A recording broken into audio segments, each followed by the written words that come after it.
You know, one of the things that is like the most important focus for a nation is probably the youth. Yeah. Because the youth is the country's hope for change and development to a better future. Just like what our founding father just said, this is like a very famous quote of this, which translates, "Give me 10 young people and I will shake the world." Yes, that's true. And when I was younger, I didn't really understand what it means. But now, being a youth myself, and probably a little bit later than the youth, now I know that it's actually true. Especially with now, all the movements are led by all of this youth, right? However, I'm not sure about this, but maybe you can tell me more as well, Hans. How is the advancement of technology actually help speed up this youth movement all over the world? Actually, I don't know if you're aware of this. Like the whole moving things in the world revolves around technology, in which the youth are taking like Charge. very big part of it. And but on the other hand, there are plenty of today's youth who actually cares about social issues. They even found ways to utilize technology to solve some of these issues. One of them is Billy Mambrasar, a young child from Papua who received the golden chance to study in Oxford University. Wow. So after he graduated, he returned to Indonesia with the aim of improving his hometown. Yes, and I know about Billy Mambrasar. He was selected by President Joko Widodo to become a member of his special staff due to his development efforts in Papua. He is tasked to advise the president on innovations that are suitable in Papua. So what are the programs that are being developed right now? Let's talk to Billy and find out. Hello, good morning, Billy. Hi, good morning, Russia. Good morning, Hans. Thanks for having me. Or probably good evening your time, isn't it? Good evening, yeah. So, first of all, Billy, what prompted you to develop Papua? So it's basically inspired by my own struggle. I come from a low economic status, come from a remote area in Papua, and I lived without electricity. Pretty much, I started using candle, but I didn't give up. I, kind of chased my education. I decided to go out from my village, from Papua, to pursue the top education. It was like with blood, kind of with, lots of cryings and tears, and I don't want that to happen to the other Indonesian children, the other Indonesian students who probably come from the same background, especially from Papua and West Papua as the poorest provinces of Indonesia. That was kind of my decisions to help opening the ways by inspiring them, show how to get there, make them not believe in their dreams and not giving up at all. So that was the reason why I decided to come home, because I think Indonesia needs us to come back and contribute for the country. I love the sound of it. Right. But probably this is also the background why you made Kitong Bisa, if I'm mistaken, correct me if I'm wrong. But also President Joko Widodo built the Papuan Youth Creative Hub to help the development of startup businesses among the youth. And we heard that you will manage it. Can you tell us more about it? And also, what kind of programs will be conducted? And also, can you tell us a bit about the concept? So President Joko Widodo believes in the power of the youth, the young people in Indonesia. And that was the reason when we had conversations about, he asked me like, what is the new ways of, making a change, accelerated change and development in Papua.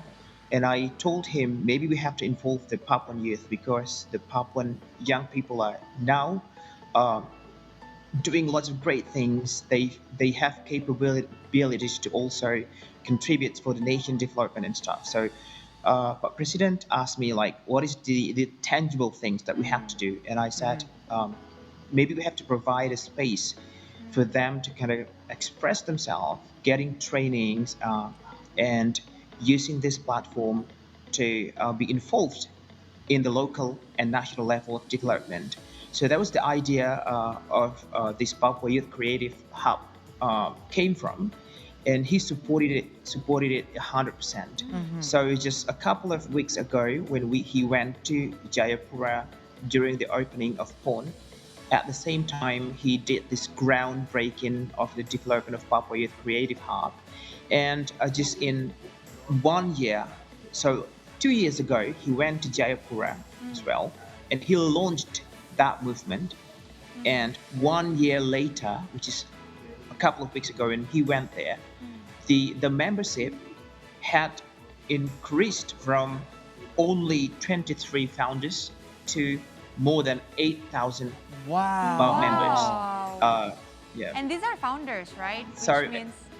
Which means the one that actually built the Yeah, the businesses. 23 founders. Wow. Wow, that's like a Yeah, massive amount. Yeah, and they have positive, optimism that we Papuan youth, as part of Indonesian youth, we are ready to develop Indonesia, not just Papua but Indonesia Right. as a whole. Right. So I wanted to touch some of the points, but maybe one by one, right? So it seems that what you've been doing with the help of Joko Widodo with the startup incubation is amazing. Your growth is more than 100%, right? How come we never really hear about this a lot? What do you think? Your team in Papua can do better to essentially telling the story and communicate this story to the wider audience in Indonesia? That's a very good question, and also this is an opportunity to understand the culture and the behavior of the Papuan youth. We are actually not really a heavy social media user, like Twitter, Instagram, and stuff. Most of us is doing works on the ground, doing real things and stuff, and that's the reason why probably it's not massively publicized or published. So I want to say thank you for C Morning's show to have us here, to give us opportunity to tell the stories about us. But that's pretty much why we're not really heavy social media users. But I think you're making a point that we have to tell these good stories to kind of open up the horizons, the way people think about Papua, to increase, to raise the optimism, to change the mindset that actually Papuan youth are left behind. We want to make people believe that Papuan youth are the same as Indonesian young people, and they have the same capacity, capability, hope, and they want the same opportunity to develop the country. Right. So you make it a point that we have to tell the stories more. Yes, and a follow-on question to that, by the way, it is a pleasure to have you here and telling the story of the Papuan youth, right?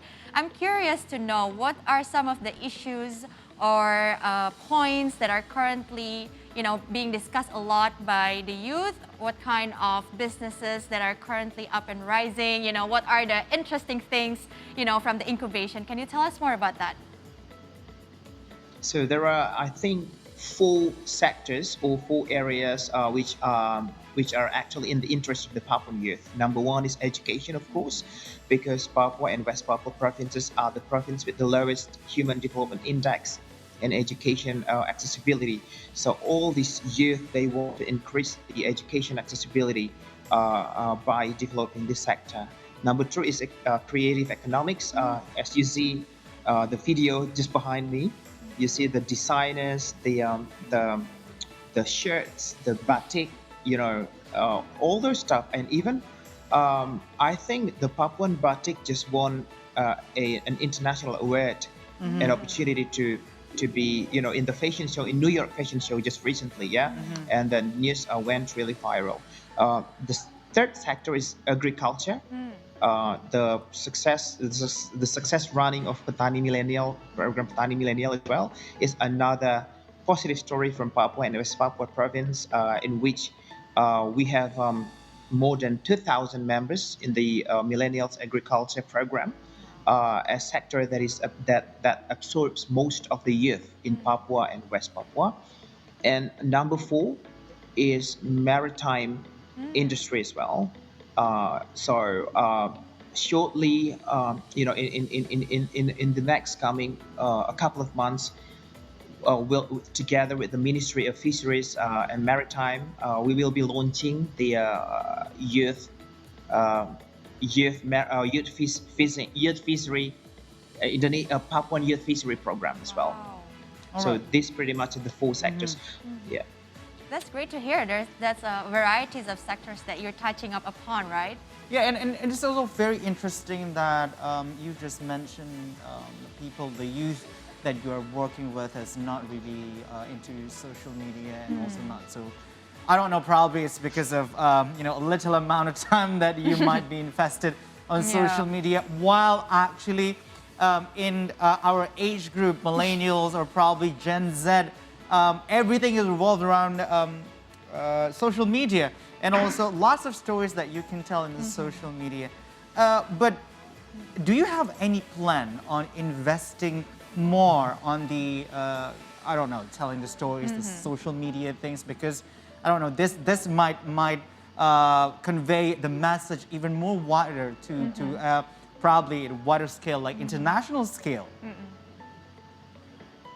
Yeah, so amazingly, when traveling to a couple of countries overseas in the USA and the UK, I've been meeting with talented Papuan youth in digital sectors, computers, and I've gathered the data of them, and a couple of them have gone back home to Indonesia, and they founded this startup called Honai Technology. So Wow. Honai is the traditional house Yeah, here of that's right. Papua. So they created this Honai technology, and they've actually made this database called Papua Talent Management, Wow. which is part of the grand design of national talent management. And they will develop this platform, including the social media features of it, to then, exposing and publishing the stories to wider audience. So yeah, I think you guys, both of you, Rasha and Hans, you're pretty right that even if we do good things without telling the stories, it's not going to be inspiring at all. And I think a very specific, unique cultures of Papuan people, we are very kind of humble, not humble, like we feel we don't.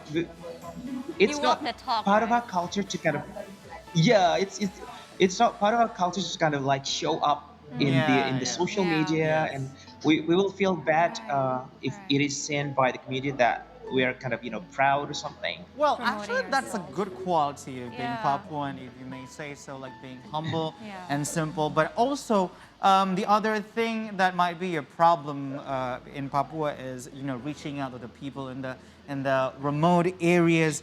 And what do you have in mind? How to develop the people who are in the remote area? Do you have any plan on that? So some of the ongoing programs have been touching people in the remote area. For instance, the millennial agriculture programs consist of 2,000 members, or most of them are in the rural areas.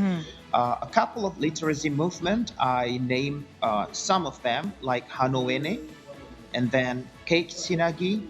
It's the literacy movement program, and also you see the picture Yep. behind yourself, Simon Tabuni, with the movement in Angi Mart. They've been working with people on the rural areas, and I think now I also find a point which makes it hard to tell the stories of their work is because they work in the area without internet connectivity, Yes. so they cannot timely post whatever they do online, but they've been doing great job so far in helping people in villages. Oh, that's amazing. Last question from us, Billy. So, what is your hope for Papua, and what are some of the interesting things that are coming from you to help Papua? I want people in our country and in the world will perceive Papua differently by the presence of these thousands of Papuan youth who have talents, who have been contributing to Indonesia and the development of our nation. People will see us as the same. we're not different with the other with the other Indonesian youth. We've just celebrated Sumpah Pemuda, Satu Nusa, Satu Bangsa, Satu Bahasa. We're one. And I want the perception that Papua is left behind, that Papua have no capacities and capabilities to be part of the development of the nations is no longer there. Thank you so much, Billy. Thank you so what much, Billy, a for wonderful that. final Yes. words from you. Yes, Thank and you so much for your time. thank you so much, Billy. Thank you so much and for we having hope me, that we can Rasha and continue. Hans. Yes, we hope we can continue to share some of the amazing stories from Papua. That is also something that. Why are we doing what we do to keep, sharing the stories from Indonesia and Yes. also Papua? Yes, that's right.